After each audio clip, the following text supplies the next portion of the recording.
প্রখ্যাত ব্যক্তি ডক্টর ইউনূস সাহেব, যাকে মাননীয় প্রধানমন্ত্রী শেখ হাসিনার নির্দেশে আমরা মোবাইল টেলিফোন দিয়েছিলাম, গ্রামীণ লাইসেন্স দিয়েছিলাম মানুষ স্পিকার, যাকে প্রধানমন্ত্রীর নির্দেশে এখানে মাননীয় মন্ত্রী তোফায়েল আহমেদ সাহেব আছেন, মোদী চৌধুরী আছেন, সিনিয়র মিনিস্টার আছেন মানুষ স্পিকার, এখানে যোগাযোগ মন্ত্রী আনোয়ার মন্ত্রী সাহেব নাই।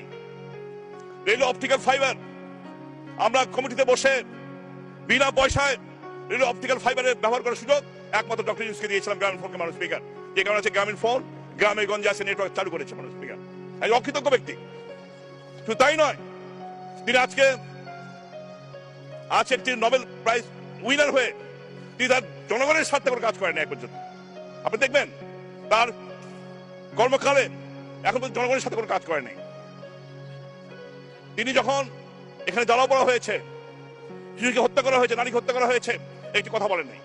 21 আগস্টে বঙ্গবন্ধু কন্যাকে হত্যা করার জন্য 24 জন মানুষকে হত্যা করা হয়েছিল, আইবি রহমান সহ, একটা স্টেটমেন্ট দেয়নি বলছে মানুষ স্পিকার। জাতীয় স্মৃতিসৌধ বলেন, শহীদ মিনার বলেন, কোনদিন যায়নি এই ডক্টর ইউনূস সাহেব।